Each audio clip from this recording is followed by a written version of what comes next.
नमस्कार. News take मराठीमध्ये मी श्रद्धा तुम्हा सर्वांचं स्वागत करते. बदलापूरकरांना सध्या महानगर गॅसच्या नावानं फेक कॉल यायला सुरुवात झालेली आहे. ही काही पहिली वेळ नाहीये, यापूर्वी सुद्धा असा प्रकार झालाय. पण सध्या आपण बदलापूर पूर्वेच्या ओम कृष्ण हाईट्स या ठिकाणी आहोत. या सोसायटीमध्ये काही वेळापूर्वी महानगर गॅसचं काम करण्यात आलं आणि आपण बघत असाल तर आज सकाळपासून कालपासून या परिसरात राहणाऱ्या रहिवाशांना फेक मेसेज आणि फेक व्हॉट्सअप कॉल जे आहेत ते या ठिकाणी येताना पाहायला मिळतात. आधार कार्डची मागणी केली जाते आणि त्यासोबतच पैशांची मागणी जी आहे ती केली जाते. मेसेज आहेत आपल्याकडे, आपण बघत असाल तर डीपी महानगर गॅसचा ठेवण्यात आलेला आहे. खाली सुद्धा नाव जे आहे ते महानगर गॅस असं लिहिलेलं आहे आणि हा मेसेज म्हणजे notice MGL gas limited dear MGL gas user आणि त्याच्यानंतर त्यांनी एक मेसेज या ठिकाणी दिलेला आहे. ऑफिसरचं नाव त्यांनी टाकलेलं आहे आणि त्याच्यामध्ये सुद्धा त्यांनी तो नंबर जो आहे तो दिलेला आहे. आपण बघत असाल आता नागरिक हुशार झालेले आहेत. काहींना या गोष्टी कळत आहेत, काहींनी लगेचच तो नंबर ब्लॉक केलेला आहे. नेमकं संपूर्ण काय प्रकार आहे आपण अधिक माहिती घेणार आहोत. तुम्ही बघत असाल तर महानगर गॅसचं काम सकाळी झालं या ठिकाणी. नेमकं काय प्रकार आहे अधिक माहिती घेणार आहोत. रहिवासी आपल्या सोबत आहेत. फेक कॉल येत आहेत, काय नेमकं आजच दुपारी आमच्या ह्याच्यावर ग्रुपवर सोसायटीच्या ग्रुपवर दाखवण्यात आलं की महानगर गॅसवाले आले आणि काही त्यांनी काम केलं. त्यानंतरच सगळ्यांना मेसेजेस कॉल यायला लागले. आता ह्यांना लोकांना काय वाटेल की बाबा खरंच ह्यांनी आज काम केलं म्हणून काय ती डिटेल मागायला केली असेल कॉल. पण डिटेल कसली, आम्ही तर तुम्हाला ऑलरेडी आमची सगळी डिटेल दिलेली आहे. मग ह्याच्यानंतर कॉल कसले, जर असं फेक कॉल येत असेल आणि आता तुम्ही बघू शकता काही महिन्यांपूर्वी पण काही आता पण चालू आहे, लोकांचे 4-4 हजार बिलं येतात गॅसची बिलं. मग बाटले परवडत होते ना मला 800 रुपयाचे. एक फॅमिलीला 2 महिने बाटले जात होते, 800 रुपयात काम होत होतं. आम्ही कशाला घेऊ महानगर गॅस. आता तर सरकारने सक्ती केली, प्रत्येक बिल्डिंगला महानगर गॅस लाईन गेली पाहिजे आणि सिलेंडर बंद झाले पाहिजे.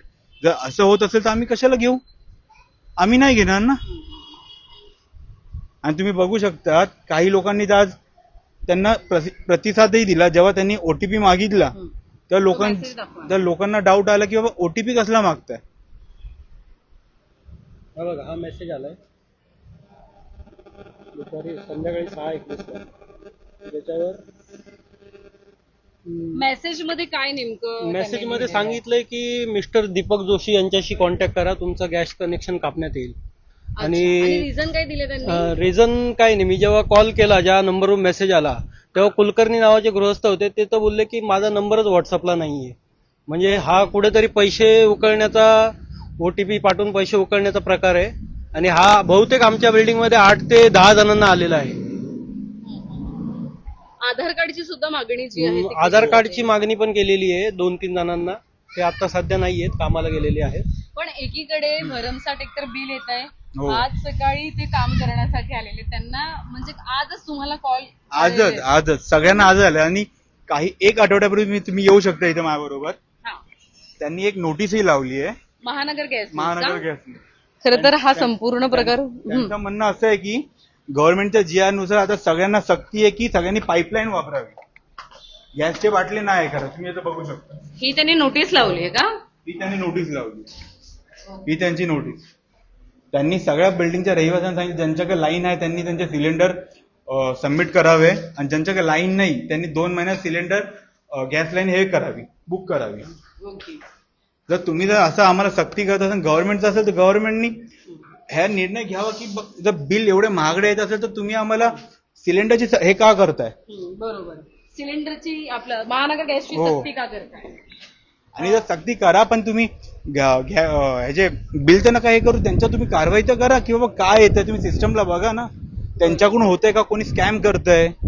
आता काही म्हणून केवायसी सुद्धा केली जाते. हो, केवायसी दोघांची केवायसी झाली होती आणि नंतर त्यांनी ओटीपीची मागणी केली. जेव्हा ओटीपीची मागणी केली तर त्यांनी लगेच कॉल कट केला.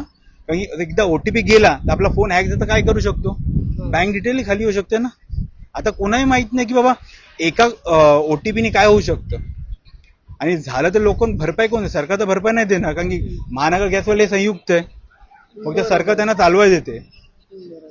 माहिती आहे टीओडी मीटरचं पण सारखंच आहे. हो, आम्हाला तर टीओडी मीटर विचारण्यात पण नाही आले. कारण की मागे आमचं एक वर्ष झालं ना आपला टीओडी लावून. तर 1 महिन्यापूर्वी आम्हाला हे नव्हतं, 1 वर्ष आधी वॉचमॅन नव्हता. कधी आले, कधी चेंज करून गेले आम्हाला माहितही नाही. आणि आम्ही त्यांना म्हटलं पण चेंजच नाही होऊ शकत. आम्हाला ग्राहकांची कंप्लेंट आली. अरे कोणत्या ग्राहकाची कंप्लेंट आली आहे? आणि येऊन लावून गेले. काय कायच्या बी आता 10-10 हजार वर आले. आम्ही कंप्लेंटही केली त्यांना. तुम्हाला पण कॉल आला होता? नाही, मला कॉल नाही, मला मेसेज आला आणि मी त्यांना कॉल केल्यावर त्यांनी सांगितलं की माझा नंबरच व्हॉट्सअपवर रजिस्टर नाहीये.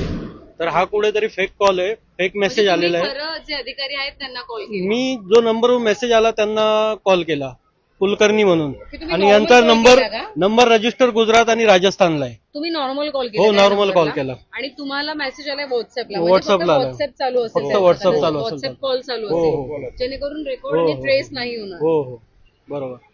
मग त्यांच्याशी काय बोलणं झालं तुमच्या त्यांच्या अधिकाऱ्यांशी? नाही अधिकाऱ्यांशी काही बोलणं नाही झालं. फक्त ज्या नंबरवरून मेसेज आला त्यांच्याशी बोलणं झालं आणि त्यांनी बोललं की आमचा नंबरच व्हॉट्सअपवर सेव्ह नाहीये. पण एकंदरीत सेम अधिकाऱ्याचा नंबर हाच आहे? नाही नाही. अधिकाऱ्याचा नंबरच आमच्याकडे नाहीये, पहिली गोष्ट. ओके. आम्हाला फक्त आम्हाला आमचा रजिस्टर आहे म्हणून आम्हाला त्यांच्यावर मेसेज येतो. बस आमच्या अधिकाराचा नंबरच नाही आमच्याकडे. कारण की आम्ही आता बोलतो 6 महिनेच झाले गॅस लाईन पाईपलाईन घेऊन. कारण की आता सगळीकडे सक्ती झाली होती आणि दर वाढत चालले म्हणून म्हटलं आता 47 kg ने मिळतोय आम्हाला म्हणून आम्ही पाईपलाईन घेऊन टाकली. आमच्याकडे पाईपलाईन नव्हती आधी, फक्त पाईप घेऊन गेले होते. जर असं होत असेल तर आम्ही कशाला आम्ही हे करू ना. एखाद्या वेळेस जर एखादी महिला असेल, तिला नाही कळालं, नाही तिने कळालं. आधार कार्ड हो. दिला तर फ्रॉड सुद्धा होऊ शकतो. माझ्याही बायकोला आला असेल, पण मी तिला आधी सांगितलं अननोन नंबर असेल कॉल उचलायचाच नाही. मग तिने आज 3 आले होते कॉल, पण तिने उचललेच नाही. आणि जर तिने उचलला तर माझ्या घरात काम चालू आहे, माझी पोरं मोबाईलवर असतात, तर त्यांनी चुकून हे केलं, गेलं ना, संपलं ना. आता महिलांच्या अकाउंटमध्ये आपण थोडे पैसे ठेवतो आणि आपले मेन अकाउंट तेही खाली होईल. म्हणजे आपण काही सेव्हिंग केली तेही सगळी जाईल. आणि चुकून मेन अकाउंट असेल कोणत्या वर्किंग महिलेचं आणि त्याच्या मुलाकडे फोन असेल आणि तो चुकून त्याने कॉल उचलला आणि झालं काही लिंकवर क्लिक करून. आजकाल लिंकवर क्लिक केलंही होतं. त्या संबंधित अधिकाऱ्याशी तुम्ही काही चर्चा केली का तुमच्या नाही, आम्हाला आता तुम्ही बघू शकता काही अधिकाऱ्याशी चर्चा नाही केली, पण जर हे असे मेसेज येत असतील तर कुठे ना कुठे तरी त्यांच्याकडूनच डेटा लीक होतोय. आजच झालं ना सर्व. बरोबर. माझा तोच आता प्रश्न होता की हे जे सगळ्यांना ज्यांना कॉल जात आहेत ते सगळे महानगर गॅसचे हो, ग्राहक customer आहेत, आहेत. हो. कस्टमर आहेत. बरोबर. हे समोरच्याला कळतंय कसं आणि हे नंबर्स कसे जात आहेत महानगर? ऑब्विसली आता सगळीकडे आपण विकला सुद्धा जाऊ शकतो. पहिल्यापासून आपण बघतो स्कूल कॉलेजेस सगळे महाविद्यालय युनिव्हर्सिटी आपला डेटा लीकच करतात एअरटेल वाले. कारण की कोणा कळतं की क्रेडिट कार्ड कंपनी आपल्याला कॉल करून अरे तुमचे पॅन कार्ड नंबर हा आहे, बँकवाले बोलतो तुमचा आमच्या सगळं डिटेल तुम्हाला देतं कोण? कोण ना कोण लीकच करतं ना, कोण पैशासाठी आपला डेटा विकतं ना. पण तुम्ही विकतो ह्याचा गैरफायदा नका घेऊ ना. आज नागरिक शांत का शांत? कारण सरकारवर विश्वास आहे. कारण सरकार आपण निवडून दिले. 75 वर्ष काँग्रेसने राज्य केलं, कशासाठी केलं? आणि आपल्याला त्यातून काय बेनिफिट? काहीच नाही मिळाला. म्हणून आपण आपल्या सरकारला निवडून दिलं होतं. पण आपल्या सरकारमध्ये पण हेच होत असेल तर मग आता आपण कुठे बोललंच पाहिजे. नाही बोललं तर काहीच उपयोग नाही होणार आहे. आपल्या या संदर्भात महानगर गॅसने कुठून डेटा लीक होतोय हे तपासावे आणि त्याच्यावर व्यवस्थित कारवाई केलीच पाहिजे. आता आज एक बिल्डिंग झाली, उद्या अख्ख्या बदलापूरमध्ये सगळं होईल आणि होतच आहे. आणि लीक झालं तर कुटुंब हे उद्ध्वस्त होऊ शकतं. कारण की पैसे आजकाल खूप महत्वाचे. तर प्लीज आम्ही तुम्हाला विनंती करतो की तुम्ही ह्याच्यावर कारवाई करावी. अर्थात तर आपण बघत असाल एकंदरीत महानगर गॅसच्या माध्यमातून फेक कॉल यायला सुरुवात झाली आहे. ग्राहकांचा डेटा जो आहे तो लीक होतो कसा, असा सुद्धा सवाल या ठिकाणी पुढे येताना पाहायला मिळतोय. सध्या बदलापूर शहरामध्ये अनेक नामांकित डॉक्टर्स आहेत, आमदार आहेत, त्यांचे व्हॉट्सअप हॅक होत आहेत. हे सगळे प्रकार सर्रासपणे बदलापूर शहरात सुरू असलेले पाहायला मिळतात. सायबर सिक्युरिटी संदर्भात खरं तर जनजागृती करणं पोलीस प्रशासनाच्या माध्यमातून आता गरजेची झालेली आहे. त्यामुळे पोलिसांनी खरं तर या सगळ्याची दखल घेऊन आता जनजागृती करून एकंदरीत कोणीही नागरिक याला बळी पडू नये यासाठी आता काळजीचा ओम कृष्ण हाईट्स ही सोसायटी खरं तर आहे आणि या सोसायटीमधील अनेक ग्राहकांना फेक कॉल्स जे आहेत ते आज आले होते.